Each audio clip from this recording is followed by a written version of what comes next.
Question of the Week from the Naked Scientists. Hello and welcome to Question of the Week from the Naked Scientists with me, Diana O'Carroll. This week, I'm going backwards for Christmas.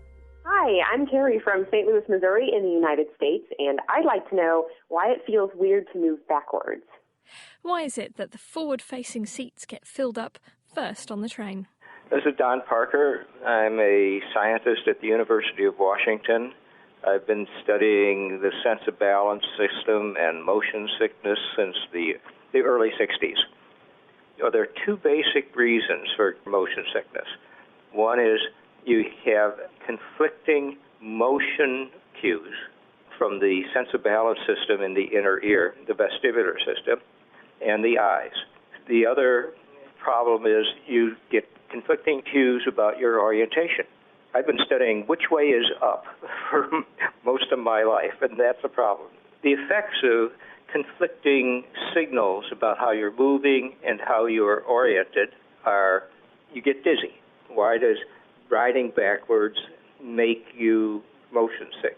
Well, the major reason is if you're riding facing forward, either in a bus that you can see out of, in a car if you're a child, or you're on a train riding forward. If you are facing forward, you can predict, you can prepare for turns. You can see out the window and see the bank of the curve. If you're in a car, you can see where turns are coming up. You can predict what's going to happen, and consequently, your ability to predict lets you lean into a turn. This reduces the disorientation that you feel. Why do people riding backwards get motion sick? Because they can't make those predictions that you can make when you're riding forward. The same thing occurs when we get travel sick in the car.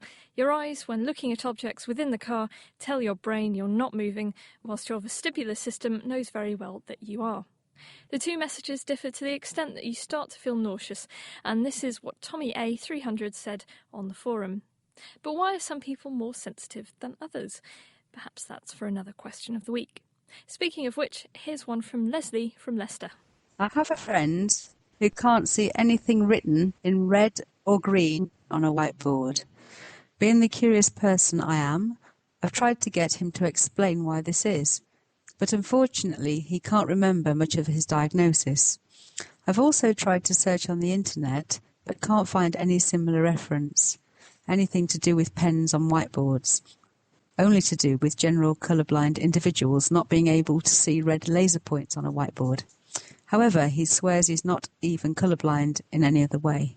If one of your team could solve this mystery for me, I'd be most happy. Thank you.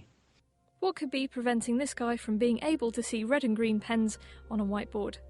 Normally, colourblindness only stops people from being able to differentiate between certain colours.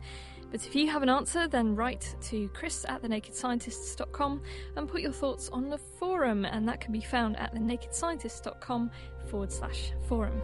Question of the Week is part of the Naked Scientists podcast and supported by the Wellcome Trust and UK Fast. Look us up online at nakedscientists.com.